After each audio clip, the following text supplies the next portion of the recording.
Hi and welcome to the 4th boss in Black Temple. This will be the guide on Teron Gorefiend.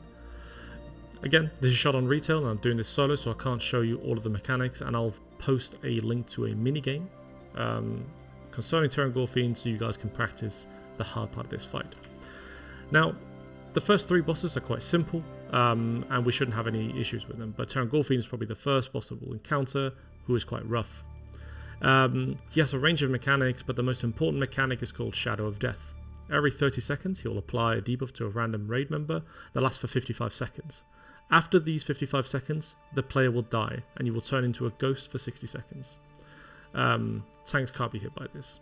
If you get hit by it, you stay in the fight until there's like 25 seconds left, and you run to this corner. Then you go to this corner away from the raid and you die. Once you die, 4 spirits will spawn around you. Now, these spirits need to die, and it's very important that you kill them in the right way. It's quite rough killing them, especially if the first player hit. So there's a rotation to killing these, and you need to have your pet bar enabled. So you want to use your 5th ability, which is called Spirit Volley first, then Spirit Chains, and then Spirit Lance. Spirit Lance you want to like shift between the targets because it applies a stacking slow. These ghosts can't be hit by anyone else, and if they reach the raid, they will start like hammering on the raid members and start killing them without them turning into ghosts. So the fight gets progressively harder if you don't control this mechanic properly. Apart from Shadow of Death, Teron Gorefiend just does a lot of damage. Crossing Shadows increases shadow damage taken, and he will do like dark clouds called Doom Blossom that will just hit random raid members for shadow damage. So there's a load of shadow damage connected to him, but Shadow of Death is the most important mechanic.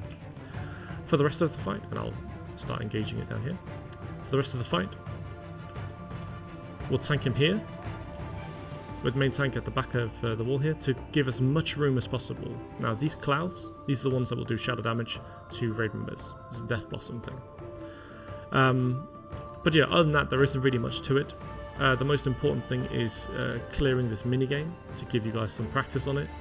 And other than that, it's a massive DPS race. Once the threat is established, we'll pub lust and we'll go nuts. And yeah, kill boss, get it.